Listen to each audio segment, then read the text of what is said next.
plutôt un robot vocal. Oh là là. T'es robot vocal. Je suis un robot vocal. Guigui est un robot Je suis en vocal. IA parce que les IA, attention. Oui, oui. Non, mais c'est parce que pour Les IA nous cet remplacent. épisode, juste pour vous dire, cet épisode, Guigui n'est pas là et c'est une IA. En fait, j'ai nourri l'IA de toutes les interventions de Guigui dans le podcast. Et du coup, c'est l'IA qui va nous parler ce soir avec nous, qui est là. Bonjour. Bonjour Guiguia. Bonjour. Quel est ton film préféré, Guiguia? Bonjour. Ah merde, elle déconne. Bon, allez. Générique pour de bon cette fois. Là, vous allez voir. L'émission a commencé. Allez, bonjour, bonsoir, bienvenue à tous, bienvenue dans Drapeau Rouge, l'émission cinéma de référence. Je sais pas pourquoi je suis parti en... De j'ai l'impression- référence, quoi. Ouais, l'émission cinéma de référence avec un ton très Mad Movies. Waouh! Wow. Oh, j'attaque! J'ai T'attaques sorti la direct. mitraillette sur mode. Oh, bah Terminator, quel est le meilleur Terminator? Oh là là. ça, la fait, ça fait 20 ans, ils savent toujours pas.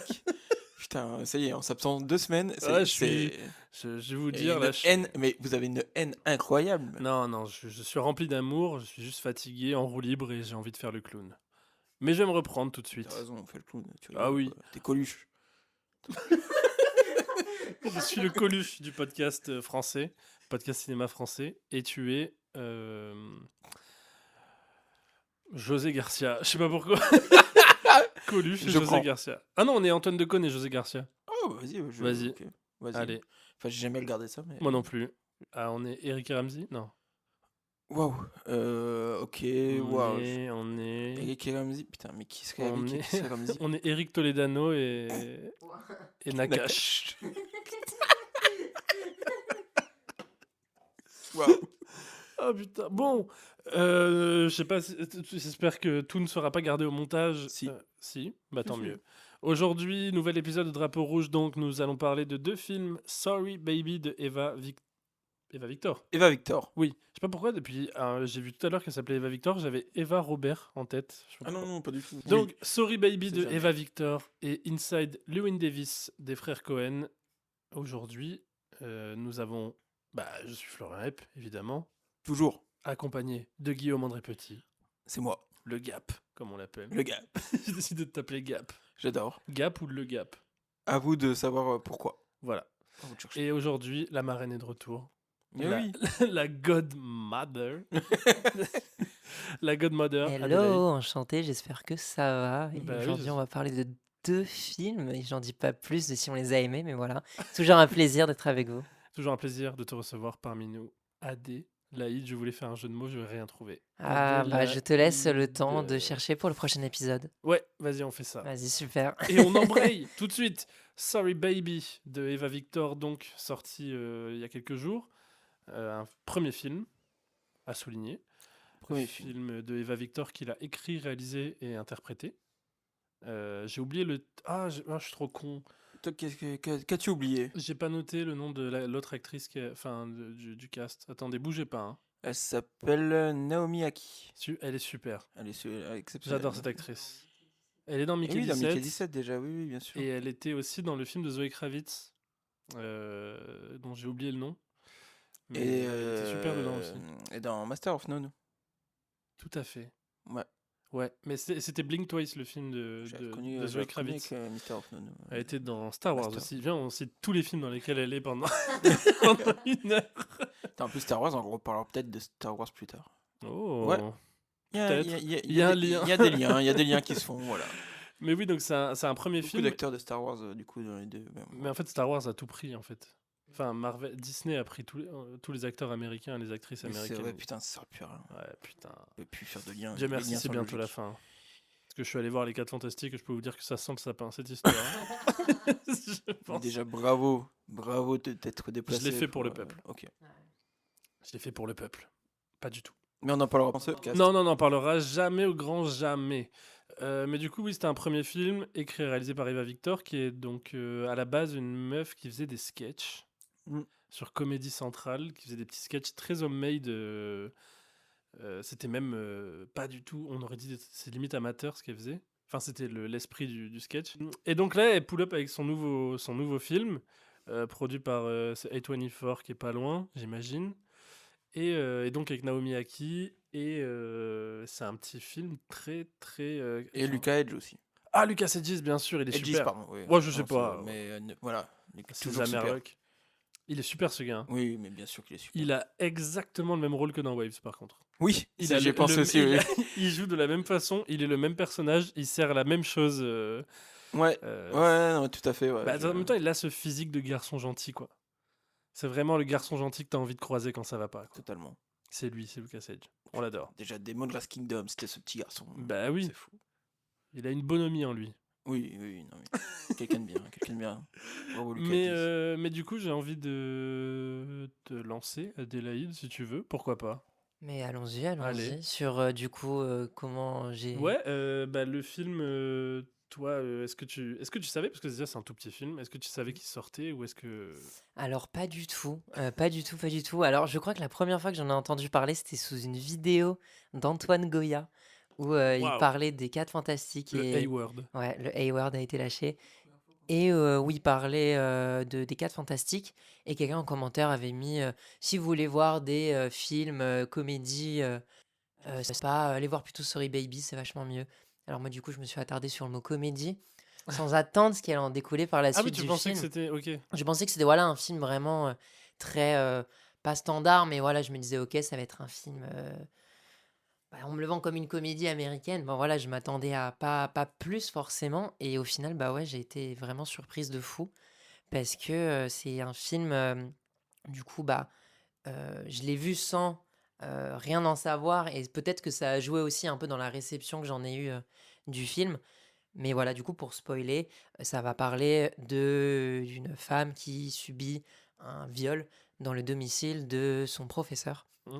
Et donc après, c'est l'évolution d'elle au fur et à mesure d'années de sa vie, où Ouais. ça va prendre plusieurs moments Mais la clés narration comme est ça. intéressante d'ailleurs, Ouais, notamment sur ça, c'est que c'est pas linéaire, on commence pas par un récit avec un exposition, le trauma arrive, ouais, et exactement. ensuite on voit comment elle gère tout ça. C'est Mm. c'est très éclaté en termes de narration. Je suis bien d'accord, et c'est une des choses pour lesquelles justement ça m'a beaucoup plu.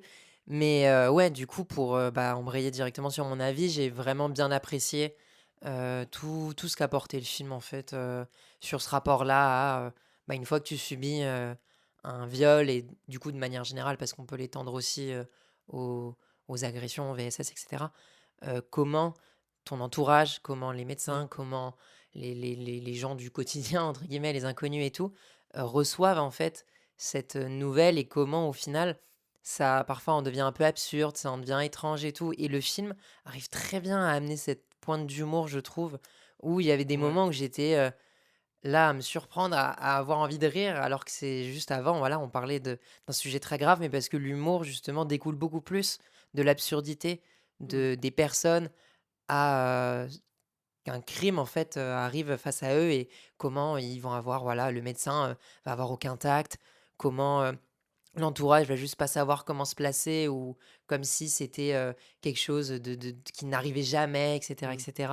Et notamment Eva Victor joue très très bien ce rôle-là de la personne un peu désemparée, mais qui voit bien que en fait ce qui se passe autour d'elle est pas normal, et que bah voilà, elle est obligée de continuer à vivre. Et le fait que ce film soit séquencé comme ça de plusieurs moments de sa vie, de manière assez aléatoire, ça renforce le fait que voilà, quand on subit un viol, on est obligé de vivre avec toute sa vie, et ça nous accompagne. Et qu'il y a des moments comme ça assez courts où on peut avoir un peu d'humanité, on peut avoir de la déshumanisation, pardon, de la faute des autres, etc., etc. Donc voilà, j'ai un peu beaucoup parlé, mais Ouais, non, mais c'est bien d'avoir c'est un très bon film en tout cas. un avis. Guillaume André Petit, Le Gap, un premier avis avant de se lancer dans le... Non, bah écoute, moi j'ai un peu le même, pour pas dire exactement le même avis que Adélaïde. C'est un très très bon film, très très bon film. Euh, Moi, pour tout vous dire, enfin, j'avais rien lu sur le film avant. Enfin, j'avais juste entendu parler que c'était un film qui avait un peu marqué. Il était Il était à Cannes, il ouais. était à Cannes, hein, ouais, il avait un peu Une marqué à Cannes. sélection, je crois, la Les quinzaine. quelques personnes qui l'ont vu à Cannes avaient apprécié le film, et j'avais entendu. Je me souviens avoir vu une review Letterboxd de Charlie XCX. C'est vrai. J'ai appris l'existence de ce film grâce à Charlie XCX, qui avait dit c'est super. Non, non, tout ça pour dire que du coup, j'en avais pas entendu parler. Enfin, je savais pas l'histoire du film, en tout cas, je savais pas de quoi Mm. ça allait parler. J'ai juste entendu parler que ça allait être une histoire post-trauma. Mmh.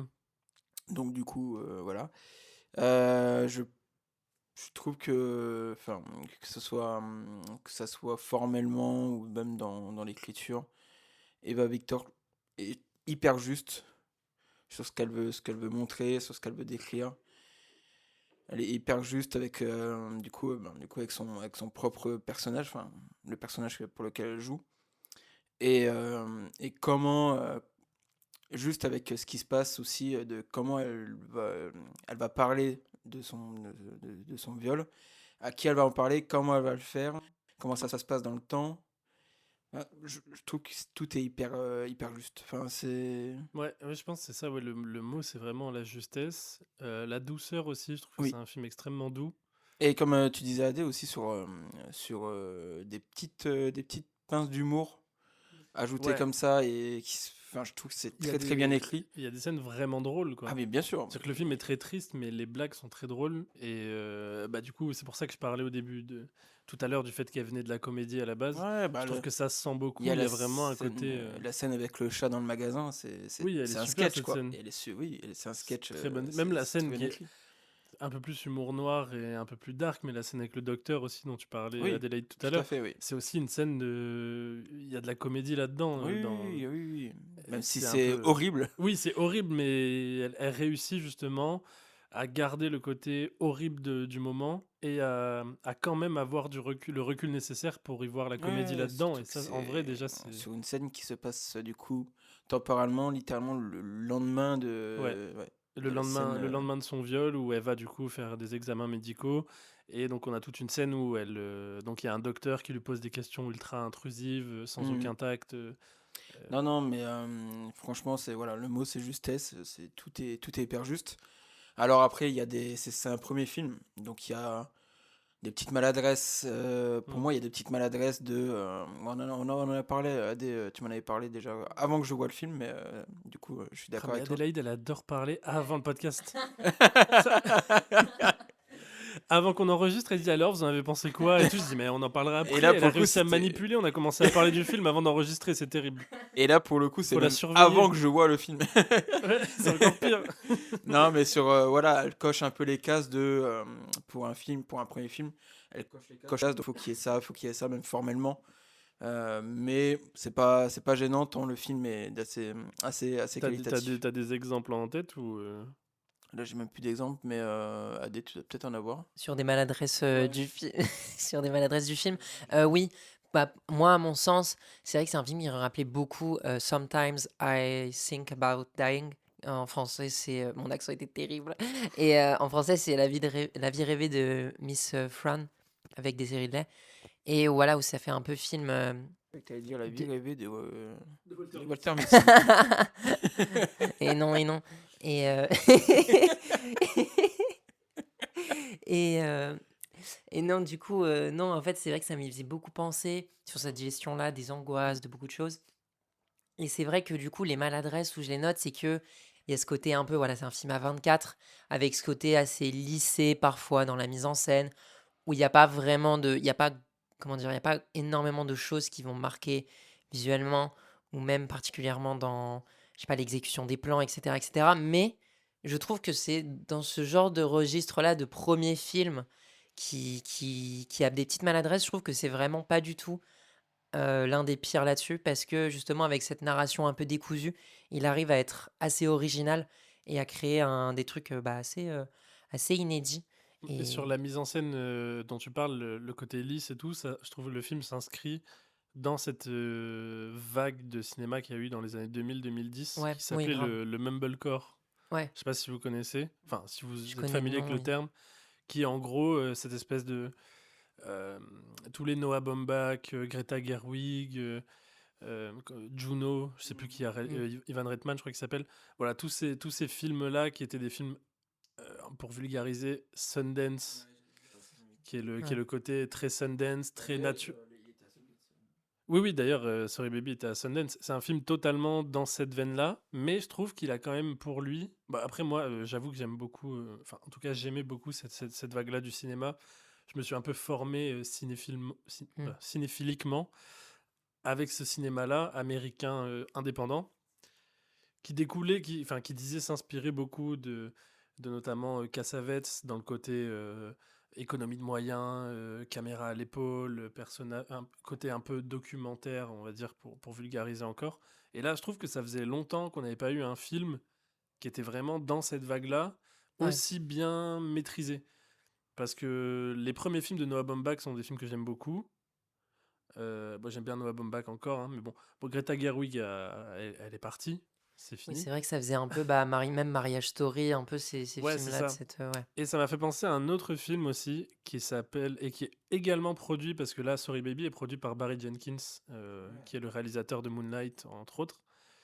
Et Barry Jenkins avait produit un autre film il y a 2 ans ou 3 ans qui s'appelait Sometimes, Never, Rarely, Sometimes, Always, qui était un film aussi. Par contre, là, les travaux, ça va, il est 20h.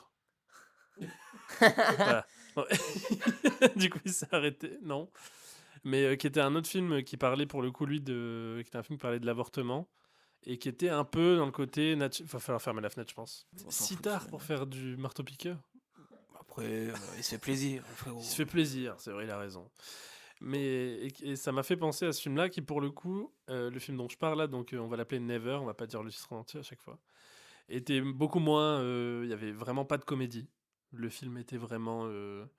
En fait, on suivait du coup une jeune femme, je crois qui était mineure ou à peine majeure, qui du coup se retrouvait enceinte et qui voulait pas garder le bébé, mais qui était dans un état redneck de l'Amérique, et qui du coup on voyait comment on suivait son chemin pour l'avortement, qui était vraiment un chemin de croix, où vraiment où même les médecins lui mentaient sur le nombre de semaines dont elle était enceinte, Ok. pour lui dire en gros t'as dépassé la limite, tu peux plus avorter parce que t'es enceinte depuis 15 semaines, alors que c'était pas vrai. Et du coup ça parlait un peu de ce côté comment le corps médical peut servir aussi une politique Mhm. patriarcale et puritaine. Oui, du coup, Et là, on a un peu ça, le côté où on dit aux femmes victimes d'aller porter plainte ou d'aller faire des examens, machin, et on voit la manière dont elles sont traitées, qui donne vraiment pas envie de parler de ce qu'elles ont vécu, parce que c'est catastrophique, quoi. D'ailleurs, Donc- elle ne va pas. Enfin, dans le film, elle ne va jamais rien dire à la police. Non, elle dit jamais rien à la police. Même, il y a une scène, ça aussi encore une scène qui est horrible, mais tragique, mais qui est très drôle, où du coup, elle annonce qu'elle a vécu aux doyennes de la fac Ah oui. où elle est Oui, oui. où elle est étudiante, et qui lui disent bah en fait il est parti ce matin, enfin il est parti hier soir, donc on peut rien faire, quoi. On peut Vous pas. êtes, votre plainte est arrivée Oui, après voilà. qu'il ait donné sa lettre de Ouais, elle lui dit démission. genre Donc, votre plainte voilà. est arrivée à 9h02 et sa lettre Oui, de en plus, démission oui, était c'est- hier à c'est- 21h07, donc bah on peut rien faire, quoi. Donc c'est ce côté un peu absurde et ce qui est aussi le parcours des victimes, que ce soit des VSS, mais en général, qui est le côté comment se reconstruire soi-même, parce que tu ne peux pas, il n'y a pas vraiment de justice. C'est-à-dire que même elle le dit en fait, qu'il aille en prison, elle le dit à un moment, je crois que c'est quand elle est pour être jurée. Oui, oh, quelle scène incroyable aussi, ça. Ouais, Ouais. super Ouais. scène où ils lui disent est-ce que vous voulez pas que cette personne aille en prison. Elle dit bah en fait je veux juste que ce genre de personne arrête de faire ça, et s'il va en prison il va juste continuer de faire ça, mais en prison. Parfait. Enfin, oui, Qui pour est une moi, réplique c'est qui une est réplique super qui est réplique. exceptionnelle. Et donc du coup c'est ultra intéressant d'avoir des films américains qui ont encore un peu quelque chose à dire politiquement sur ça. Ouais, totalement. Parce que c'est vrai que finalement, les films qu'on a eus sur. Enfin, les films américains sur les VSS, en tout cas, qu'on a eus récemment, je trouve, c'était beaucoup des films de vengeance. Qui peut s'entendre, hein, qui est une réponse totalement valide. Enfin, bref, ça a toujours été le truc de l'art, le côté. De vouloir comment on venger dit, les. Oui, expier, enfin, oui. il y a Ouais, un c'est terme. ça. La Enfin, catharsis. ouais, On veut dire, voilà, la catharsis de dire on se venge contre son bourreau. Ouais. Mais c'est vrai que c'était pas rarement plus intéressant que ça. Et là, on a vraiment un film qui joue sur l'ambiguïté de je suis une victime, j'ai vécu un traumatisme. Mon bourreau, entre guillemets, c'est un mec de tous les jours. Ah oui, il a fui. Il a fui. Et... Qu'est-ce que je fais, comment je fais pour continuer, et d'ailleurs c'est très intéressant, pardon, je fais un tunnel, mais parce que il y a un truc qui est ultra intéressant, et j'ai peur d'oublier ça, c'est le côté, la manière dont elle est immobilisée physiquement. En fait, la narration est éclatée, parce qu'on a, au début du film, ça se passe après, du coup, son viol, la fin du film, c'est avant, et puis ensuite on refait un bond dans le temps, mais elle est toujours au même endroit, elle est toujours bloquée dans la maison, elle est passée d'étudiante à prof dans la même fac, Dans le même bureau dans le même bureau que ouais, son. Ouais. d'ailleurs. Ouais. Et il y a ce côté un peu immobilisme qui est ultra intéressant, et donc le personnage de Naomi Aki qui joue sa meilleure amie, qui elle, au contraire, se découvre complètement. Elle se rend compte qu'elle aime les filles. Mm. Genre, et du coup, elle se met en couple avec une Elle est femme, et puis partie à New York. elle déménage dans la grande ville, elle Mm. fait sa vie, elle a un enfant, machin, tandis que elle, le personnage d'Eva Victor, reste complètement immobile, n'arrive pas à avancer, et c'est traité très, encore une fois, de manière très juste et très douce. C'est pas, on va pas appuyer sur le misérabilisme. Elle a quand même tu vois, il y a quand même le personnage de Lucas Hedges dont on a parlé, Ouais. qui est quand même quelque chose de positif dans sa vie, qui est une relation positive, on va dire, qui l'aide un peu à avancer, à souffler. Puis elle est quand même pas mécontente d'être prof, c'est quand même... Même si je- alors, j'ai Alors, peut-être mal vu la scène. Enfin, j'ai pas vu la scène comme je sais pas. vas-y. La dernière scène avec Lucas Hedges dans la baignoire. Mm. Je, je sais pas pourquoi. Enfin, moi j'ai vu ça comme ça. J'ai l'impression qu'elle se braque à partir du moment où il commence à dire elle veut pas d'enfants, lui il veut des Ouais. enfants. Et lui il réplique en disant oh, tu peux changer d'avis. Est-ce qu'il n'y a pas là-dedans un truc du genre bah, il y a encore même lui qui paraissait gentil machin. Ah, peut-être, oui. Et même lui, il va quand même dans ce truc de. Enfin, c'est lui l'homme, donc c'est un peu lui qui va décider. Oui, bah Enfin, clairement, moi j'ai vu cette scène comme ça, mais. je suis d'accord avec toi, même si du coup, moi, j'ai beaucoup aimé cette façon-là dont elle arrive à se reconstruire petit à petit, du coup, dans une relation Mm. avec lui, et notamment même comment la sexualité, elle est abordée quand, quand elle regarde, par exemple, ce moment assez comique où elle regarde son pénis qui ne bande pas, et elle dit, ah, j'ai jamais vu quelque chose d'aussi mou. Et il dit, ok, j'ai au moins 10 cauchemars de prévu grâce à ça. Et elle Super dit, non, scène. non, non, mais je pense que c'est bien comme ça, je préfère. Et ouais, je trouve ça très, très beau.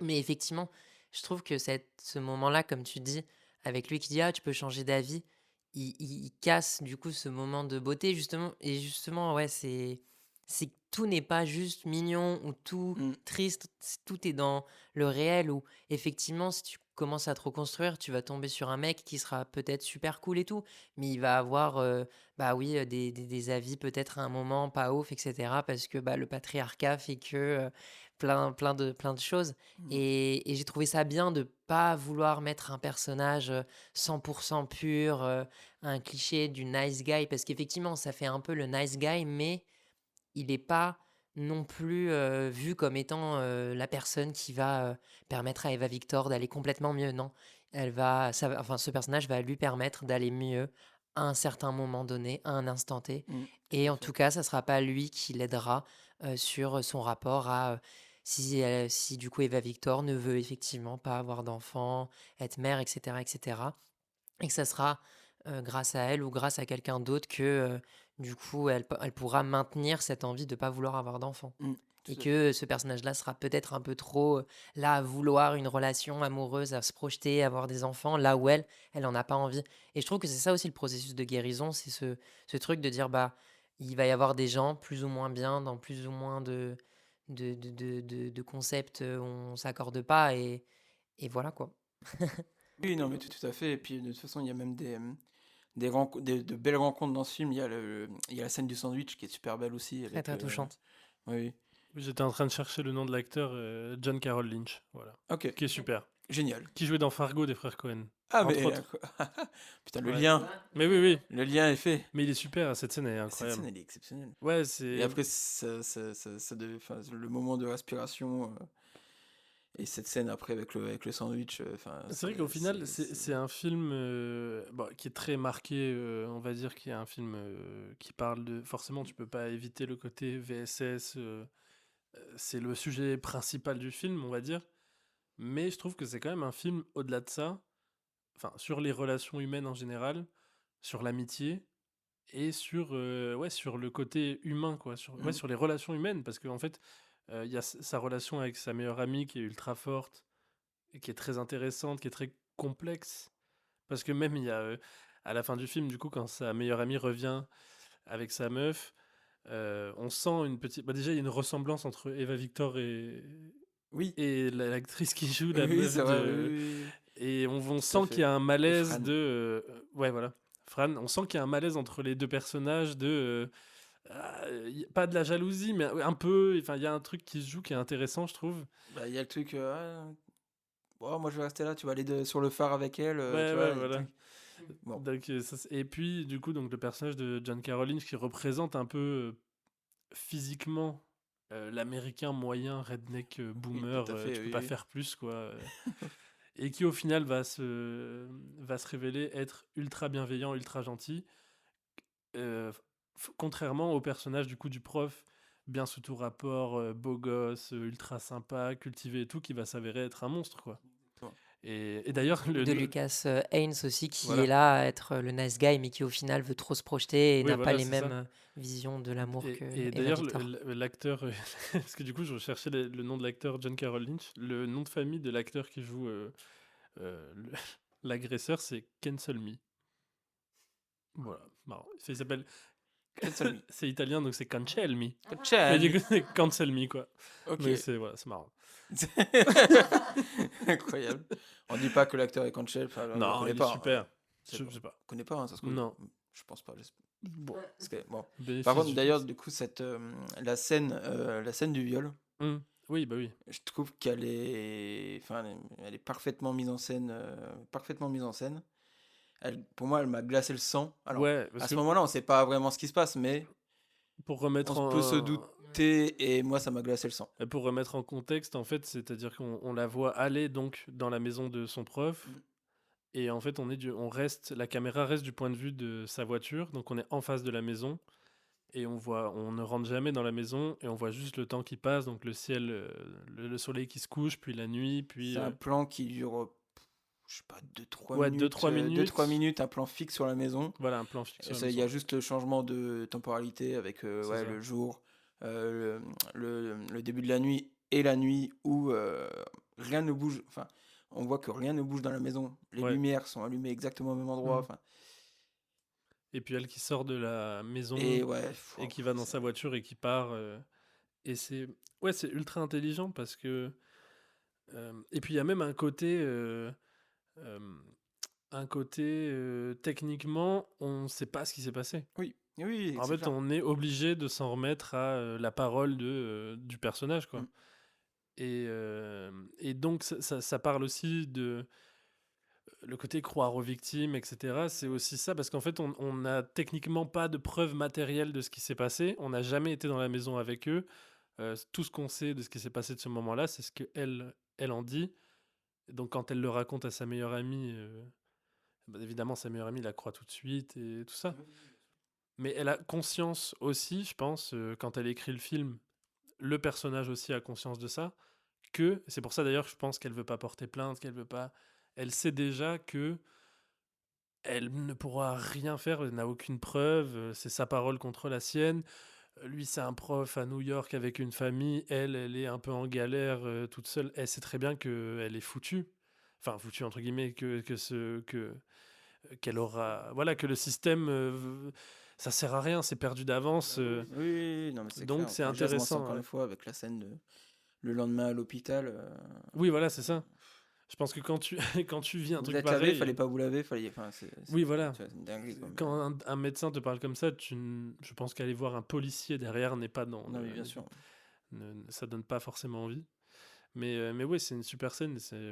Pareil, moi, c'est un film que j'adore, j'aime beaucoup. Et je trouve que avoir. Parce que oui, je suis d'accord avec vous, le côté mise en scène un peu simpliste. Alors, encore une fois, je dis pas que j'aime pas, hein, c'est juste que Oui, non, mais je j'y comprends. trouve quelques maladresses Ouais, c'est plus esthétiques. des écueils mais- ou des tics que des maladresses. Ouais, Parce que à la limite, ouais, voilà, oui, c'est Ouais. plus ça, oui, je suis d'accord. mais je trouve que le montage est intéressant. Oui, Voilà. le montage est intéressant, en plus, du coup, le film est chapitré. Ouais. Du coup, à différentes époques, comme tu disais tout à l'heure, c'est plutôt bien fait d'ailleurs. Et c'est plutôt intelligent, c'est pas Très chapitre 1, intelligent, machin, ouais. c'est... Ouais. On vous laisse découvrir, parce qu'en plus, je pense qu'on s'en souvient pas exactement, mais c'est des petits écrans titres un peu C'est originaux. l'année du bébé, quand il y a sa meilleure amie Ouais, qui a voilà. le bébé. L'année je sais plus comment ils avaient Le formulé. sandwich, un truc comme ça. Ouais, l'année du sandwich avec le Ouais. sandwich. L'année C'est du ça. bon sandwich, ouais. Et l'année du bon sandwich. Et l'année où il y a le viol, je me rappelle plus exactement, mais c'est une phrase, voilà, l'année de l'événement. Voilà, l'année où Ouais, il se c'est passe ça. quelque chose de grave, exactement. Et moi, je voulais revenir aussi sur la scène de fin, si je sais pas si vous voulez qu'on Je en parle. t'interdis. Non, Ouais, très bien. Ah, par contre, on ne Allez, parle pas de on ça. parle de la scène de Tu l'as fin. Vas-y. Et ben moi, je l'ai vraiment trouvée très, très, très, très, très, très belle. Ce moment où elle parle en fait avec le bébé, du coup, de sa meilleure amie.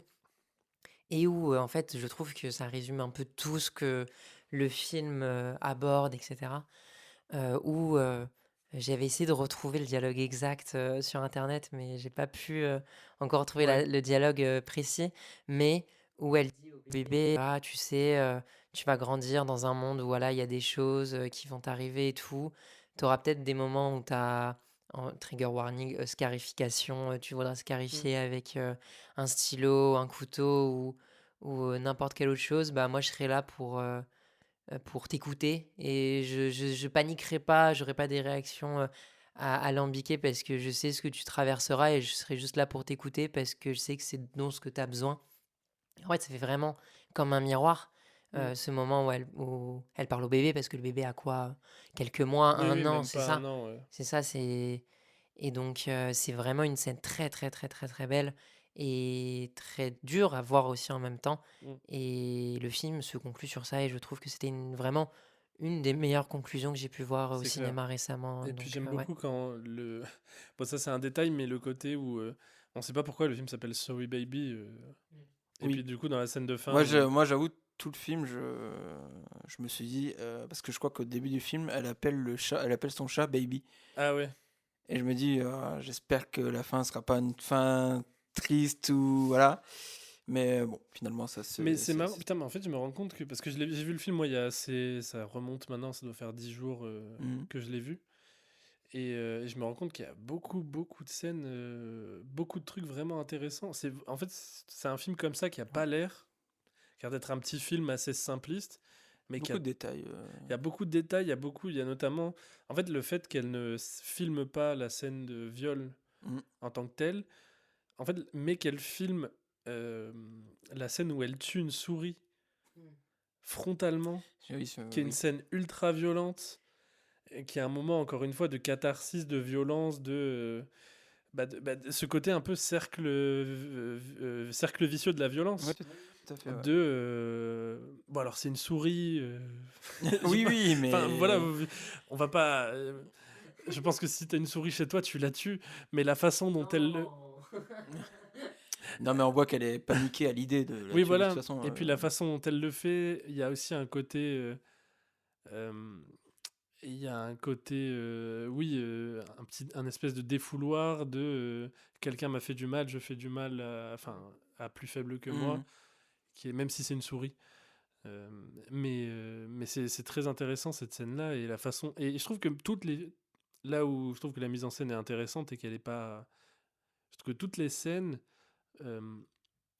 qui doivent dire quelque chose nous font ressentir, par exemple, la façon dont la scène de viol est filmée de l'extérieur, de très loin, c'est un parti pris de mise en scène qui est ultra intéressant. La façon dont est filmé le meurtre de la souris a un parti pris très intéressant aussi. Les scènes de sketch, tu parlais quand elle est avec le chat dans le magasin. Ouais, dans le magasin. Ouais. Le montage est super intéressant parce que c'est des scènes qui durent. Il y a un tempo comique qui est super tout le long. Ouais, il y a dialogues. aussi, je pense aussi au moment des. Je pense au moment aussi avec les allumes-feu, quand elle va aller chercher les allumes-feu chez Luke très Cage. drôle. Oui. Au final, moi, le truc que je trouve vraiment, entre guillemets, cliché, mumblecore, Sundance, c'est la photo. C'est qu'on a une photo pellicule, avec du grain un peu pastel. Oui, non, mais c'est. Donc voilà, ça, c'est un après, peu... voilà. Ça, c'est un peu le truc où tu dis, oh, je sais où je vais, On sait où on met les pieds quand on voit ce genre de. Mais ça peut être trompeur parce que le film est beaucoup plus profond que ça, quoi. Parce qu'il y a beaucoup de films Mumblecore des années 2010 et tout, qui n'avaient pas grand-chose à raconter sur le monde sur le monde en général et qui étaient juste des espèces de films bourgeois enfin bref, Tu penses à pas quoi? pour parler de ça. Non, mais je parle. En plus, je Tu penses pense. non, mais tu penses à quel film? Je veux des noms. En fait, je pense. Il y a un réal qui s'appelait. Je crois qu'il s'appelait Joe Swanberg, un truc comme ça. C'est Oula, des films en plus que je sais j'aime pas. bien, qui était un film qui s'appelait Ivresse entre amis, je crois, avec Alison Brie et Ah ouais? ouais, qui était un film Anna Kendrick aussi, D'accord. Drinking Buddies, je crois que ça s'appelle en VO. Qui est un film que j'aime bien, Breaking encore une Bad, fois, je en le répète. effet. De Josh Swanberg. Josh Swanberg, voilà, c'est ça. Ok. Et qui étaient des films où bah voilà, t'avais un grain, une photo avec un truc pastel, très feutré, une mise en scène simpliste, Et Ty West naturaliste. dedans. Il y a qui? Ty West. Il y a Ty West en acteur? Ouais. Incroyable. Et c'est Olivia Wilde qui est dedans. C'est pas. Il y a Olivia pas Wilde. Alison Brie. J'ai confondu les blanches. Pardon. Mais Mais oui, d'accord. mais Je voilà, pense c'est voir toute ce que cette tu veux dire. vague-là. Après, c'est la vague aussi qui arrive avec A24 heures après, quoi. Bien sûr, qui a été. Mais c'est pour ça, parce que je trouve Vraiment que. concrétiser Ouais, parce que quand A24 cette arrive. esthétique, quoi. Quand A24 arrive, les films A24, on a une nouvelle patte, on a un nouveau truc, on a une nouvelle vague d'auteurs qui arrive, c'est super, machin. Mais depuis 5-6 ans, faut avouer que A24, c'est ultra libéralisé, Oui, non, a mais bien fait sûr. des films Non, mais ça, d'auteurs on est une d'accord. espèce de marque, Mhm. et on a beaucoup de films qui se ressemblent Ouais. et qui sont faits sur des algorithmes, quoi. En fait, A24 est juste devenu...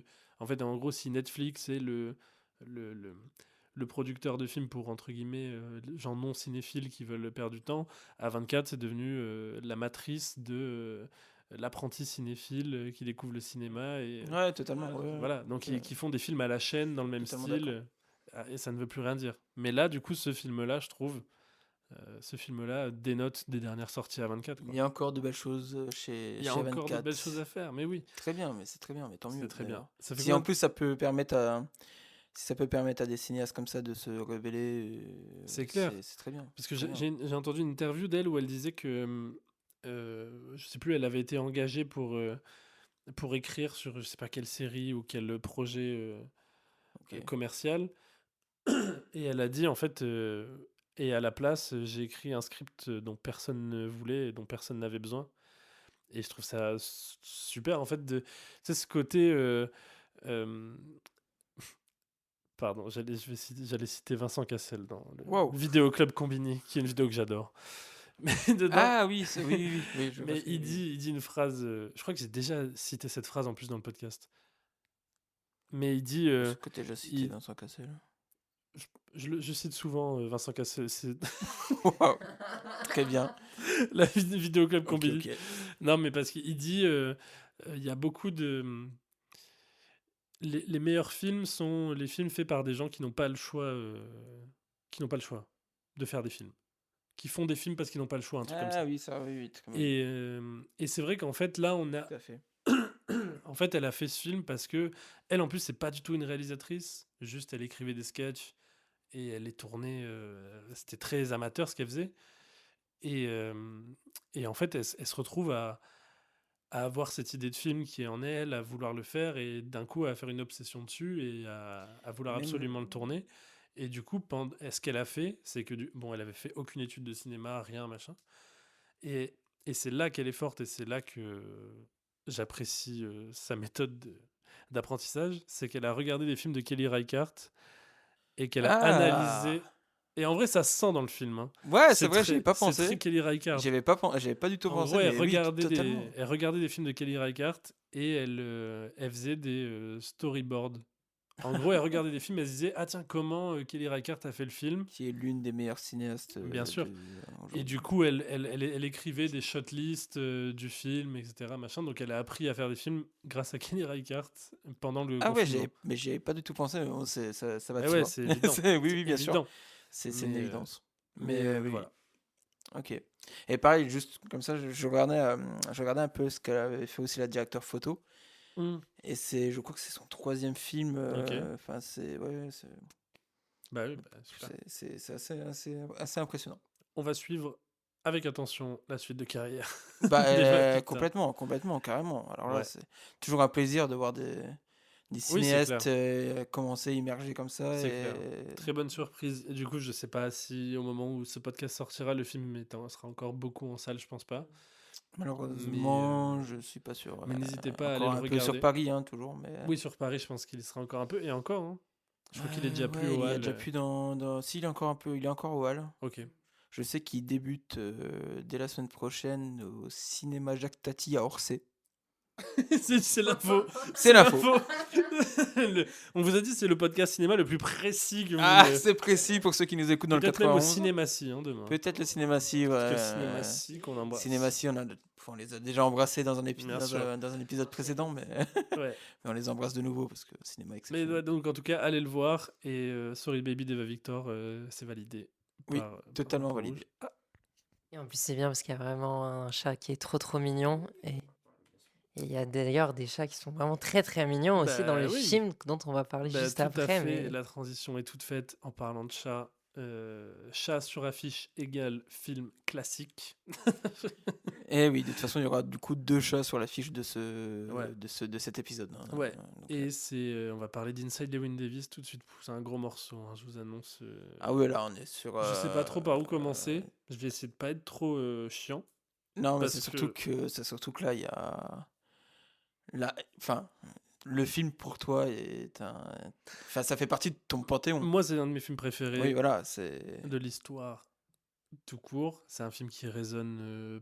C'est personnel, hein, mais c'est un film qui résonne beaucoup trop sur plein d'aspects, qui me parle énormément sur les thèmes qu'il aborde, Enfin, c'est un film que j'adore. C'est un film on va commencer par le début. C'est un film des frères Cohen avec Oscar Isaac, Carey Mulligan, Justin Timberlake, Adam Driver notamment. Qui est sorti en 2013, qui avait eu le Grand Prix à Cannes, l'année où Keshish prend la Palme d'Or pour La vie d'Adèle. C'est Inside Llewyn Davis qui prend le Grand Prix. Waouh. Ouais. Quel palmarès. Ouais. Magnifique palmarès. Non, vraiment. Et je me souviens qu'à cette époque, en plus, j'étais... Donc 2013, j'étais très jeune, j'étais encore au lycée. Et j'étais cinéphile, mais j'étais pas vraiment... Genre, j'étais vraiment juste... J'aimais aller voir des films au cinéma, quoi. Genre, même les frères Cohen, j'avais vu aucun film des frères Cohen. Je savais même pas que c'était... Non, j'allais dire ton film préféré, c'était Interstellar, mais non, c'était pas pas sorti encore sorti. Donc c'était Pulp Fiction. Possiblement. Ou... Attendez, pas d'élitisme. Attention. Voilà. Beau moment. Attention. Très beau moment. Attention. Non, mais j'ai un souvenir je me souviens très bien du moment où, en fait, à l'époque, donc j'avais pas de carte illimitée. Et je me souviens que je voulais aller au cinéma, je sortais des cours. Et je regardais un peu ce qu'il y avait. Et je vois Inside Llewyn Davis, les frères Cohen. Les frères Cohen, j'avais vu aucun film, mais je sais que de nom, c'est des grands cinéastes, machin et tout. Et je me souviens qu'il me restait 8 € d'argent de poche. Donc, j'adore, on est tellement précis. Oui. J'adore cette précision. Donc en fait, j'avais qu'un seul film à aller voir dans la semaine, quoi. Je pouvais... Enfin, et j'hésitais entre ça et Thor. Thor 1 Ouais, Thor 1 ou Thor 2, je sais plus. Okay. Mais et du coup, je me dis, qu'est-ce que je vais voir et tout. C'est la vie d'un cinéphile peut basculer. Ouais. C'est le mime avec les deux chemins où t'as le château, tout féerique et le château hanté de l'autre côté. J'avais 2 chemins face à moi. Il a choisi le bon chemin. Et je me suis dit, non, c'est pas que j'allais me rester 8 €, c'est que j'avais une place de cinéma offerte. Oh. J'avais une place de cinéma offerte, j'avais gagné un concours sur Twitter. Exceptionnel. Ouais, incroyable. Belle précision aussi. Et donc, du coup, je me dis, bon, bah, allez, je vais voir ça. Et je me souviens, je vais voir le film et je comprends pas tout ce qui se passe. Et je sors de la séance en me disant, ok, c'était super. Je suis pas comme un fou sur le film non plus.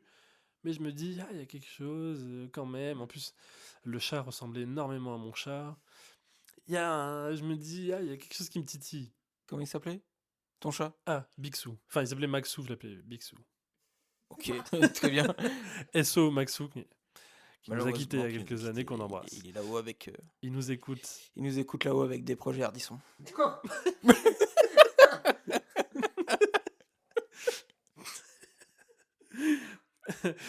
Mais oui, et donc du coup, je le revois quelques années plus tard. Et en fait, au moment où je le revois, c'est le moment où je commence un peu à essayer de saltimbanquer, quoi. Donc, je commence un peu à réaliser des films, à écrire, à jouer, faire un peu de musique et tout. Et là, je vois le film et là, ça hit direct. Ah bah là, ça Je accroche. comprends tout. C'est ça la vie d'artiste. Je comprends tout. En fait, tout ce que ressent Llewyn Davis dans le film. En fait, ce qui est le pire, parce que c'est vrai qu'on a beaucoup de films. Là, c'est pas vraiment un biopic, mais on va dire des films qui parlent d'artistes, qui parlent de chanteurs, de sportifs, etc. C'est souvent soit des gens qui ont commencé en bas et qui finissent au top, machin et tout, soit c'est la comédie et c'est des losers qui arrivent pas, qui sont nuls et tout. Et là, les frères Coen, je trouve qu'ils font un truc incroyable, c'est qu'ils font un film sur un mec qui a énormément de talent, mais qui en a juste pas assez.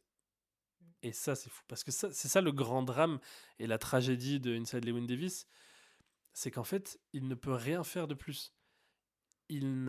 C'est juste pas son heure, c'est juste il pas fait lui. déjà le maximum. C'est ça. C'est-à-dire qu'il a un talent fou, il donne tout ce qu'il a le vécu, il a l'histoire. En fait, Llewyn Davis, c'est un mec, s'il perce, l'histoire, elle est magnifique. Parce que t'as le début, il galère, puis il dormait sur le canapé de son pote, et la femme enceinte, il perd. Et au début, il est dans un duo avec son frère se suicide, il finit en solo, mais il arrive quand même à continuer la musique, et puis il va y arriver, machin. Sauf qu'il n'y arrive pas, quoi. Oui, non, mais oui. Et donc, oui. Non, oui, je voulais rajouter, je sais pas si du coup tu allais en parler, mais en fait, la vie de Llewyn Davis, elle est inspirée de, du coup, Dave Ouais. Von Ronk, ouais, c'est ça, qui est ce genre d'artiste de musique qui, voilà, ont eu parfois des petits succès d'estime à une époque, mais oui, comme tu dis, n'ont pas eu assez à un moment. Là où, effectivement, alors on en reparlera peut-être après, mais des Bob Dylan Ouais, c'est ont ça. tout écrasé devant eux. Et donc, c'est vrai que ça met vachement en exergue ce que tu dis de t'avais pas assez de talent et t'es pas arrivé peut-être même au bon moment Ouais, aussi. c'est ça, parce que en fait, c'est même pas assez de talent, c'est juste. Il manque quelque chose. On sait pas. Ouais, En c'est fait, ça.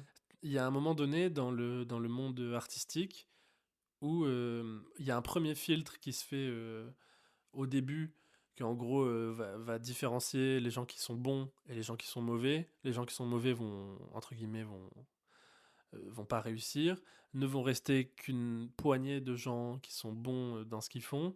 Et dans cette poignée-là, c'est-à-dire qu'il n'y a plus d'échelle. C'est-à-dire les gens qui vont percer, les gens qui vont pas percer. Ouais, c'est ça. Ça n'a rien à voir avec le mérite ou le talent, la technicité. Ça va juste être une opportunité, une rencontre. Tu vois, le fait de traîner avec les bonnes personnes. Dans Inside Llewyn Davis, à la fin du film, on a ce qui pourrait s'apparenter à Bob Dylan. Ouais. La fin, tu parles? Oui, la fin de. La fin, c'est littéralement Oui, Bob oui. Dylan, en plus, qui reprend Farewell, Oui. un des morceaux de Donc, Time c'est They ce côté Changing. où c'était pas toi, quoi. Ouais, c'est ça. Et les frères Coen qui ont toujours eu un amour pour les personnages un peu losers, losers magnifiques, etc.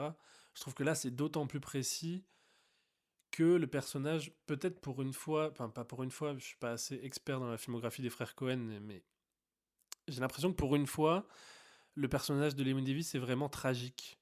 Mais dans le tragédie grecque du terme de... Et d'ailleurs, le film est littéralement une boucle. Oui, c'est-à-dire qu'en fait, la fin et le début, dès le départ, le début de l'histoire de Llewyn Davis sera la fin. C'est ça. Et il ne pourra rien changer à la conclusion de sa propre vie. C'est foutu. C'est foutu d'avance. Mais pour l'amour du geste, et puis parce que c'est sa raison de vivre et sa passion, il va quand même y aller, il va quand même y retourner, faire 100 fois le même morceau dans le même bar avec les mêmes gens qui le méprisent. Il va aller parler aux mêmes personnes qui réussissent mieux que lui et qui le regardent un peu de haut. Donc il y a un côté... Il faut imaginer Sisyphe qui mais essaye c'est d'être Sisyphe, heureux, en fait. C'est Sisyphe. Sisyphe qui est un peu en Ouais, c'est dépression, mais qui, voilà, En fait, il y va. C'est Sisyphe qui pousse la pierre et au 10e tour, il découvre, il se met à chanter et il se dit: «Bah, vas-y, ça va faire passer le temps, je vais Ouais, chanter». c'est On dirait ça que et petit à petit, il a ce rapport-là à l'argent, en fait, où il dit à un moment: «Ah non, mais moi je fais ça, c'est mon limite mon gagne-pain». ouais, ouais. Où tu supputes que, avant, voilà, quand il était avec, Mike, du coup, son Ouais. ami, qui est mort, suicidé, avec qui il faisait de la musique, il est sous-entendu qu'il aimait à ce moment-là faire de la musique Mmh. et qu'en fait, bah, c'est un peu parti comme Ouais, ça c'est et on ça. sait pas trop pourquoi. Est-ce que c'est l'industrie? Est-ce que c'est la mort de son ami? Est-ce que C'est un peu c'est, tout en même temps, c'est ça avec qui est ses proches où ça va plus? Ouais, est-ce que c'est lui? Enfin plein de choses quoi. C'est ça qui est bien et c'est jamais il y a un peu un mystère tout le long, mmh. du film sur tellement de choses en fait, un artiste où ça se voit qu'il est mal, où il chante sa tristesse, mais tu sais jamais trop pourquoi. Tu sais Ouais, jamais là le fond de bah, son intime pensée réellement, je c'est trouve. aussi le côté, le mystère du on sait pas ce qui fait qu'un artiste réussit et on sait pas ce qui fait qu'un artiste ne réussit pas C'est ça, ouais. et c'est pour ça que le film est assez il y a assez, mystérieux. Il y a beaucoup de brouillard sur, littéralement même, il y a la scène où il va à Chicago, où il fait du covoiturage avec, le personnage de John Goodman, où en fait, on ne voit jamais la route. Il y a beaucoup de brouillard, beaucoup de neige, on sait pas où ils vont, mais ils y vont, quoi. Et c'est un peu tout ce moment-là est une métaphore de sa vie artistique jusqu'ici, professionnelle entre guillemets, qui est, il avance en fait, sans voir la route, quoi. Mais il va tout droit justement il se prend souvent des il va souvent se prendre des obstacles, des barrières, des trucs, mais il continue quand même et du coup ça commence avec, il se fait tabasser au début parce que, une embrouille, donc il se retrouve à terre et ça finit de la même manière, quoi et c'est un peu son Non, non, non. Mais oui, oui, exact, je suis d'accord et même, j'aime beaucoup comment le film arrive à mélanger, la musique, en fait, parce que le film baigne en permanence de Oui, bien musique sûr. et j'aime bien comment ça les laisse respirer ces Mmh. musiques-là aussi. Là où, par exemple, pour revenir, très rapidement, le biopic sur, Bob Dylan sorti récemment, Ah, je l'ai pas il vu. était insupportable parce que ça coupait les morceaux à chaque fois au Ah bout de ouais. 20 secondes, 10 secondes. Mais bref et du coup, j'aime beaucoup comment, ce film-là met, en valeur la musique et aussi comment il met en valeur les silences. Mmh. Où énormément de moments sont très silencieux, pas de bruit, même dans les réactions où il y a que des petits, des petits mouvements de sourcils, de Mmh. bouche ou quoi que ce soit. Et je trouve ça fort. Et je trouve que même dans les réactions, comment dire, même dans la personnalité de Lewin Davis, ça va bien parce que c'est quelqu'un qui n'arrive pas à exprimer pourquoi ça va mal, mais aussi même par exemple son père qui Mmh. a un problème, alors je sais plus s'il a Alzheimer ou si. Oui, ouais, Et c'est voilà, ça. c'est ça, où il réagit très peu. Et au moment où voilà, Lewin joue de la musique, à un moment on le voit légèrement bouger. Mmh. Et je trouve ça fort. Et d'ailleurs, cette scène, je l'aime bien parce que ça fait un peu écho. Alors, je sais pas si c'est fait exprès ou pas, mais à Bob Dylan qui jouait pour Woody Guthrie quand il était à l'hôpital pour je ne sais plus quel problème, mais qui le clouait au lit et qui le rendait quasi tétraplégique.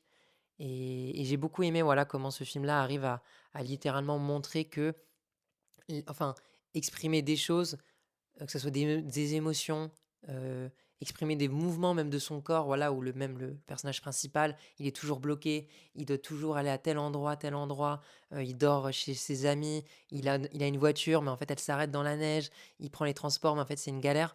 De comment tout se bloque, en fait. Rien n'est Ouais. jamais émancipateur, sauf peut-être certains rares moments où il joue un peu de musique, où d'un coup, tout devient un peu plus, Oui, c'est respirable, ça quoi. et puis ça il y a une scène aussi où la scène où il enregistre donc il a une opportunité d'enregistrer un morceau, en studio, pour une maison de disques avec le personnage de Justin Timberlake qui est Mm. son «pote» entre guillemets, et donc il y a cette scène où, on va lui faire signer un contrat. En gros, soit il prend un chèque tout de suite, soit, il touchera l'argent plus tard, mais il aura les royalties sur le morceau. Lui ne croit pas du tout au morceau, il trouve ça nul et puis il a besoin d'argent instantanément. Donc il va prendre, l'argent tout de suite et abandonner, les droits sur ses royalties et parfois ça tient à une seconde parce que le single va du coup enfin la chanson va marcher Et on aurait pu penser que s'il avait pris des droits dessus, il aurait eu un revenu, puis il aurait pu refaire quelque chose avec d'autres artistes, machin. Et au lieu de ça, il a juste pris, je crois, je sais plus, c'est 100 $. Enfin, une somme ridicule. Et voilà, c'est fini, quoi. Même ce train-là, il l'a raté. Donc même, il ne sera même pas un background de musicien. Voilà, super. Et Guigui, d'ailleurs, sur le film. Non, bah, j'ai pas beaucoup de choses à ajouter par rapport à ce que vous avez dit, parce que vous avez très bien parlé du film et j'ai de toute façon le même ressenti sur ce film. Film que tu m'as beaucoup conseillé, Flo, et que j'ai fini par voir à un moment donné, il y a quelques années, que j'ai revu là, évidemment. Mais non, c'est un film que j'aime beaucoup parce que on parlait de justesse sur le film d'Eva Victor, mais là, c'est pareil, c'est la justesse pour montrer la mélancolie. Ouais. Enfin, Avec un côté plus absurde, oui. très frère Cohen, ça reste quand même. C'est frère Cohen, encore une fois, on disait aussi par rapport à Eva Victor, elle sait très bien écrire des scènes un peu plus humoristiques. Ouais. Il y a un humour aussi ajouté dans une scène de Llewyn Davis, un humour souvent très noir. Oui. Mais il y a un humour qui est toujours. Comment ? Avec les chats. Avec les chats, mais bien sûr, Ouais. l'humour avec les chats. Enfin, Tu vois, le chat dans Inside Llewyn Davis, j'aime pas interpréter le pourquoi, ce qu'il veut dire. Non, mais après, on peut faire beaucoup d'analogies. Mais Oui, voilà, c'est ça. Mais en fait, je me suis jamais posé la question parce que moi, je trouve ça juste trop. Bah, en fait, c'est un peu Sisyphe aussi, quoi. C'est-à-dire que le mec doit. Il a pas de logement, il a pas de manteau, il fait -15. Il a pas d'avenir professionnel. il doit Il a déjà mis une s'occuper femme de lui. enceinte. Il doit Oui. déjà s'occuper de lui, Voilà. mais en plus, il faut qu'il s'occupe d'un Mais chat. il passe la journée à chercher le chat qui s'est échappé, quoi. Ouais, c'est extraordinaire. Et Oui. c'est aussi un peu le côté. Ça parle aussi peut-être le manque de focus mais qui découle du fait qu'il ne peut pas se concentrer sur son art parce que le monde extérieur est trop violent. C'est-à-dire qu'il n'a pas l'opportunité, vu qu'il ne sait même pas, avant de réfléchir sa musique, de chanter, il doit savoir où il va dormir ce soir, il doit savoir comment il va manger, comment il va se réchauffer. Donc il ne peut plus. Ah, il peut pas être. Oui, non, mais bien sûr, il peut pas être focus sur son art. C'est Ouais. pas possible. Mais non, mais sinon, voilà. Enfin, après, j'ai pas énormément de choses à rajouter sur le film. À part que, pareil, faire quelque chose qui sublime le film. C'est la musique. Ah oui. La musique, enfin, c'est la musique, la bande originale. Donc, c'est produit par. Alors, attendez, j'ai plus le nom. Ouais, c'est par T-Bone Burnett. Ok. Et avec du coup beaucoup de chansons chantées par les acteurs, Ouais. enfin par les acteurs eux-mêmes. Et enfin, je trouve que la musique magnifie le film, quoi. Bah, Enfin, ça rajoute à la mélancolie que je parlais juste avant, mais c'est intéressant d'avoir casté Oscar Isaac aussi dans le rôle pour le côté absurdité qu'il ne réussit pas. Enfin, quand il y a la scène où il va voir le boss de la maison de disques à Chicago, et donc qui est une scène vers la fin du film où ça a été un chemin de croix pour arriver, pour lui, de faire la route de New York jusqu'à Chicago, de trouver une voiture, donc il met ses derniers sous, ses derniers espoirs là-dedans, et il arrive face à ce mec dans une salle vide, et ce mec-là lui dit vas-y, bah, joue, fais-moi un truc. Et là on a une scène qui est vraiment en plan en séquence fixe sur Oscar Isaac qui joue un morceau, donc la scène est assez longue, ça dure vraiment tout le morceau, donc 3 minutes. Et en fait, ce qui est ultra intelligent, c'est qu'on n'a aucun contre-champ pendant cette scène. On n'a aucune réaction du personnage en face. Donc on ne sait pas. Nous, tout ce qu'on voit, c'est Oscar Isaac, qui est un magnifique garçon. Bon, on peut pas dire le contraire.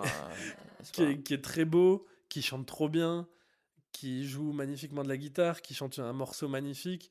Donc en fait, nous, en tant que spectateurs, on est là, on fait c'est super. Ah, c'est super, il a fait tout ça, mais c'est trop bien, le morceau est génial, il le fait bien.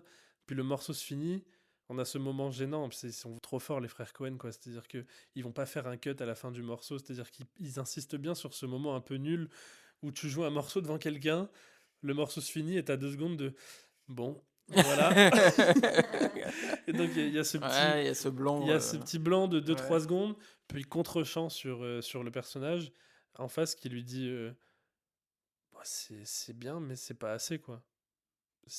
Non, ta voix est super, tu joues bien de la guitare, la chanson est intéressante, mais j'ai déjà des artistes qui font mieux le truc, qui ont des personnages, qui ont des... Il dit, il lui dit la réplique exacte, j'ai pas revu le film pour le podcast, mais parce que je l'ai vu 50 fois. Et il dit, I don't see a lot of money in this. Il lui dit vraiment la première phrase. Donc il finit le morceau, 2 secondes de blanc, et il lui dit je vois pas comment gagner de l'argent avec ça, en fait. Ce qui est dramatique. Oui, non, Et mais t'as c'est juste Oscar Isaac, un lamentable. contre-champ sur Oscar Isaac ok, merci de m'avoir écouté, au revoir. Et donc là, on se dit, bah, il va arrêter, machin. Et donc, on a cette fin où bah, il recommence, quoi. Il recommence dans son bar. C'est Ouais. ça. Non, non, enfin, pareil, cette fin, elle est évidemment magnifique. Elle peut être Enfin, frustrante aussi. Je sais qu'il y a pas mal de personnes qui ont été frustrées par cette fin parce que c'est pas une fin. C'est pas un film qui se termine objectivement. C'est-à-dire, justement, c'est une Oui, boucle. oui, c'est une boucle, Donc, mais il y a un petit côté où. Mais elle est, enfin, c'est le c'est propos. magnifique. Hein, pour moi, c'est la fin parfaite. Enfin, Ouais. s'il y a une fin parfaite, mais je trouve que c'est tellement, encore une fois, c'est tellement intelligent que. Je suis d'accord et je voulais revenir sur justement le rapport à la musique parce qu'il joue Far Thee Well, il me semble. J'avais trouvé ça sur Reddit et c'est vrai que c'était assez sympa, même si ça prête un peu à l'interprétation. J'aime bien comment ça met dans le film parce que la version où il chante seul à ce moment-là, il dit A girl long and tall moves her body like a cannonball. Et dans la version en duo qu'il avait à l'époque avec Mike, c'était I had a man long and tall moved his body like a cannonball. Et du coup, j'aime bien en fait ce côté où, du coup, à la fois, il y a ce rapport où on sait juste ça, voilà, c'est avec des recherches que j'ai su ça, mais où du coup, tu sais pas s'il a changé les paroles parce que, en fait, il arrive plus à chanter la version originale. D'ailleurs, le moment où il y a quelqu'un qui l'accompagne, une dame chez qui il gardait le chat, chante la version de Mike. euh, il déteste et c'est l'un des rares moments où on le voit s'énerver comme ça en disant non, c'est une version en solo, tout ça, tout ça. Et je sais pas, je trouve il y a un peu aussi peut-être une interprétation très très très lointaine d'une potentielle aussi homosexualité qu'il aurait pu avoir. Et j'ai même pas envie de tant développer s'il a eu une homosexualité ou quoi avec Mike, parce que pour moi c'est pas tant le sujet, plus qu'en fait le fait que tout le long du film, je me disais, mais qui était Mike? Est-ce que c'était juste son meilleur ami? C'était juste son partenaire avec qui ça lui permettait d'avoir une carrière? Ou est-ce que c'était l'homme, du coup, avec qui il avait une liaison amoureuse ou quoi? Et ben, je trouve ça tellement bien parce que ça allait dans le sens que je disais tout à l'heure de ce truc-là où il a du mal à se livrer. Et le fait que, voilà, dans ces morceaux-là, ça parsème de quelques doutes, de quelques modifications, etc. On voit qu'en fait, sa musique arrive à peut-être plus s'ouvrir qu'on ne le pense que lui directement. Du coup, voilà, c'est ce que je voulais rajouter. Très bien. Ah, mais c'est intéressant le côté. C'est vrai qu'il arrive plus à jouer les morceaux de la manière dont. Mais le double sens, oui, c'est parce qu'au final, on n'a aucune idée de qui est Mike, de leur relation. Le film reste assez mystérieux, encore une fois, là-dessus. Il y a beaucoup de zones d'ombre dans le film qui laissent aussi part à l'interprétation. Et du coup, la fin aussi, elle est dans cette veine-là, quoi. C'est-à-dire on sait pas. On sait pas si cette fin elle est imaginée. Après le film, je trouve que la photographie pour le coup est très intéressante. C'est une espèce de sépia. Enfin, c'est quasiment du sépia. C'est très. Ouais, je sais pas, j'ai pas. Sombre, enfin, Ouais, pas mais ça fait très. mélancolique. Ça fait très. C'est limite un conte. Enfin, en tout Oui, cas, on oui, sent oui, qu'on n'est d'accord. pas Ah oui, oui, dans. oui, bien sûr, oui, On oui. sent qu'on n'est pas dans un récit. On n'est pas, pour le coup, contrairement à Sorry Baby, on n'est pas dans une mise en scène naturaliste, quoi. On est dans quelque chose de plus. Qui ressemble plus à une fable, finalement. Mais une fable qui serait sans morale.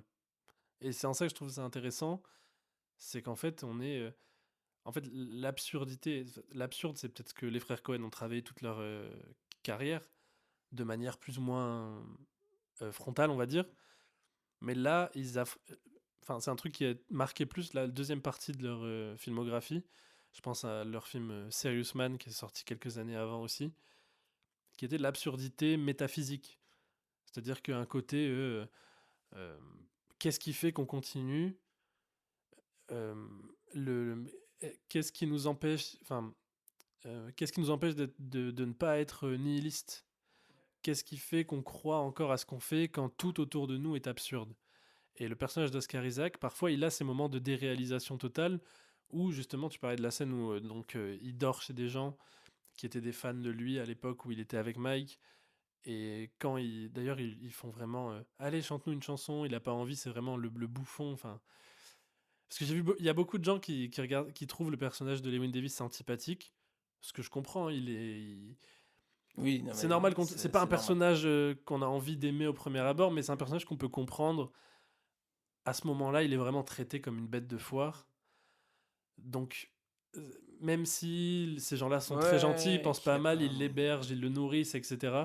On peut comprendre cette réaction aussi, mais c'est le moment où Lewin Davis a ce côté un peu nihiliste de pas réfléchir à ce qu'il fait et de laisser ses émotions. Voilà, il n'y avait aucune raison, enfin entre guillemets, il aurait pu juste se taire et garder un toit, machin, mais c'est plus fort que lui.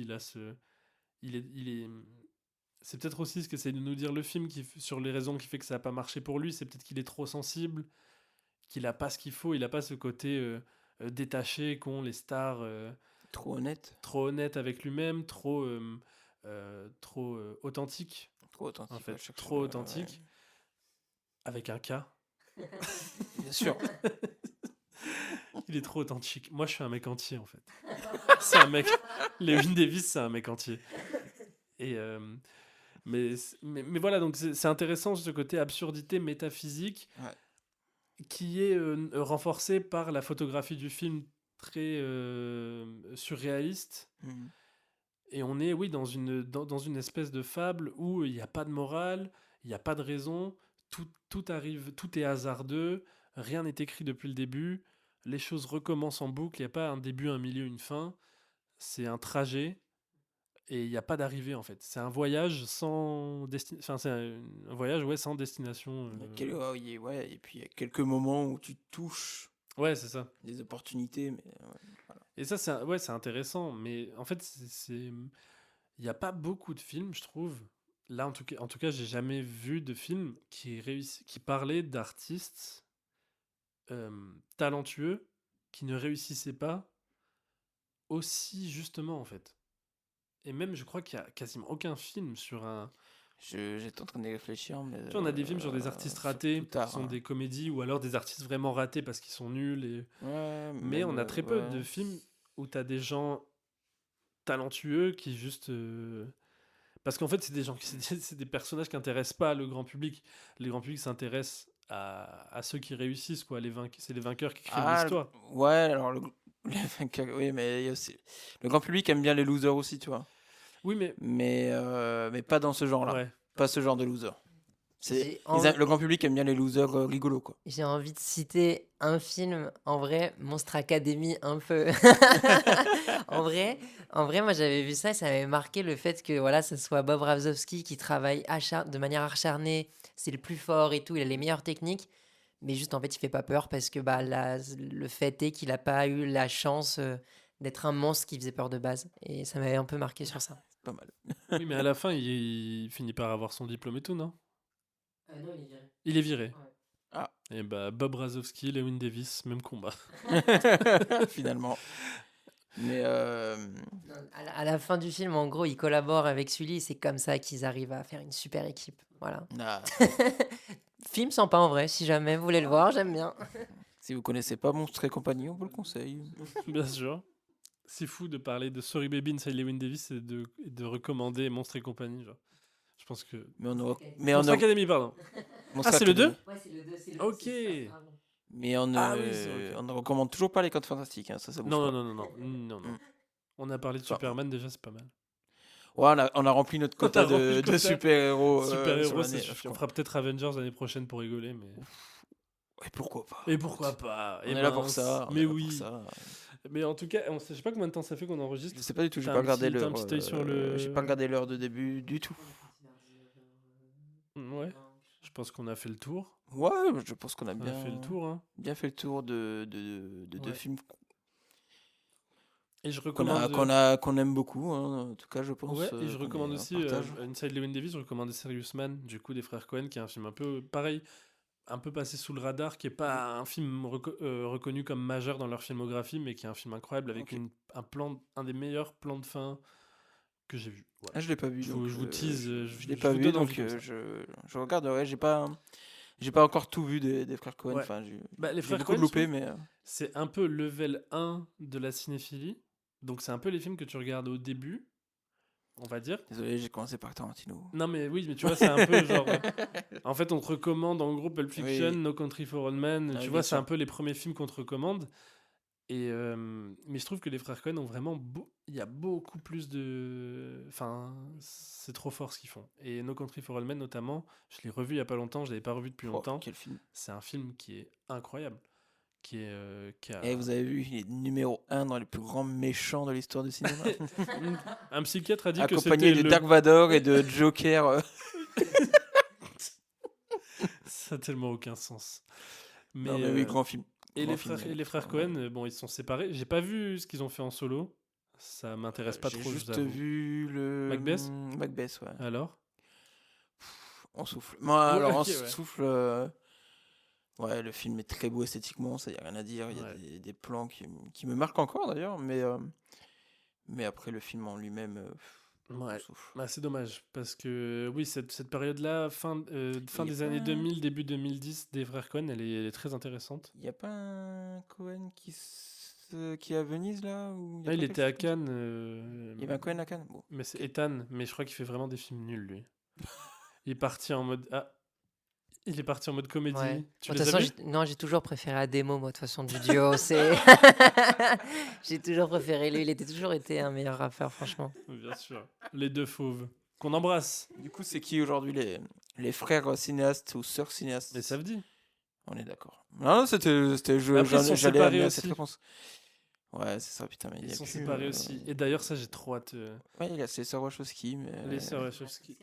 Ah non, ils se sont séparés aussi. Parce Oh, que putain, mais Lana a c'est arrêté, terrible. je crois. C'est Non, terrible, Lily a il y arrêté. a plus. Parce que je crois que Matrix 4, c'est que. Enfin, il n'y a qu'une seule. Et. Il y a pas, non, attends, il y a pas les. Non, j'ai dit les frères Russo. Non, Il y a les frères Russo, bah oui. Avengers l'année prochaine. Ah ouais, c'est ça, c'est les frères Russo. Les frères Russo, ouais. Les frères Russo sont toujours là. Il y a les frères Bukerama en Ah oui. France. Ouais, c'est vrai. Et il y a. Toledano et Nakash. Terrible.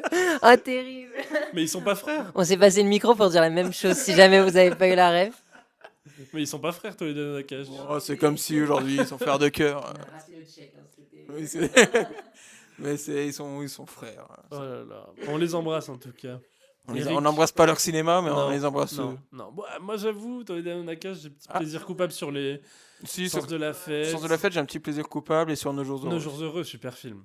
Ouais, super film. Non, super film. N'abusons pas, mais. Si, super film. Mais Nos c'est jours un film heureux. sympa, c'est un film sympa. Nos jours On rigole bien. Non, ils sont forts, ils sont forts, voilà. Non, Le dernier est catastrophique. J'ai pas vu. Le dernier est catastrophique. Une année difficile et catastrophique, mais Ah oui. en fait, on peut leur reconnaître, ils arrivent à écrire des dialogues et à diriger des acteurs. ce qui Une est année déjà difficile, je pense, le pire film que j'ai vu de ces 5 dernières années. C'est Enfin, possible, l'un ouais. des pires films, en tout cas, je Ouais. pense. Voilà. C'est sur cette suis bonne d'accord. note. super. En fait, avoir Pio Marmaille et Jonathan Cohen et en faire ça, et Noémie Merlan, Alors, quand c'est que Jonathan Cohen, on peut en faire quelque chose de bien. bien sûr, S.O. Sophie Le Tourneur. énorme. Énorme. Mais oui. Mais en tout Mais cas, voilà oui. qui conclut notre émission. Nous avons digressé sur la Ouais, fin, mais non, au moins, voilà. On était sur les frères, les sœurs. Voilà, les frères et les sœurs. Commentez Quels vos... sont, dans l'histoire du cinéma, vos frères ou sœurs cinéastes préférés? Voilà. Quel est votre Ah, duo ou quel est votre frère Cohen préféré? Allez, votre frère Savdi. Mais c'est intéressant, là, les frères Savdi. Savdi, parce qu'on va voir... Donc, il y a Benny qui sort un film là dans 2 mois, je crois. Oui, c'est vrai, oui, tout à fait. Avec The Rock. Et quelques mois après, on a Josh qui sort un film avec Timothée Chalamet. Donc, on va pouvoir officiellement savoir qui est le meilleur des deux. J'espère que... Moi, je pense qu'ils sont tous les deux incroyablement forts. Moi, J'ai je pense confiance. aussi. J'ai totalement confiance. confiance au frère Savdi. Mais merci d'avoir écouté jusqu'ici. Ouais. J'étais heureux de faire cette émission avec vous. Gap, Adélaïde. Et moi de même, avec vous, Florian. Merci. Ep, de son nom. Et moi de même aussi, avec vous. Merci. On parle pas des prochains On sait épisodes. pas trop ce qu'on va faire. Ah, Ouais, C'est on y inscrit? va, hein. On y Bon, va, on y allez. va, La on y semaine va. prochaine, nous parlerons de Didi de Sean Wang et de Yi de Edward Yang. Voilà. C'est un programme alléchant Voilà, qu'on a c'est là. donc vous avez le temps. Je crois que Didi est disponible en. Il vient de sortir, mais vous pouvez le voir si vous avez des oncles ou des tantes américaines ou américains qui peuvent vous envoyer des clés USB de films. Il est disponible partout sur Internet, voilà. Mais et Yi qui est un film incroyable. Donc, Oui, bien sûr. donc allez le voir. Il est Classique. Et ressorti. oui, il est ressorti oui, au c'est pour cinéma ça qu'on va en mercredi. parler. Donc, Il ouais, ressort ouais. au cinéma à partir du 6 août. Ah, je croyais qu'il était sorti cette semaine, tu vois. Non, je crois que c'est à partir du 6. Mais Bon, on n'est en pas, tout cas, il est mais... ressorti là. mais on a la semaine du 6, ah bah c'est demain en Mais fait. c'est demain. Enfin, demain, ça dépend de quand est-ce que vous écoutez ce podcast. Voilà. Si vous l'écoutez en 2027, il sortira pas demain, je suis désolé C'était pour il y a vous. 2 ans. C'est dit. Merci à tous, on se quitte. À la semaine prochaine pour Yi Didi. Et on se Yi Didi avec Guigui. Voilà. Au revoir. Let's go. Allez, ciao. Ciao.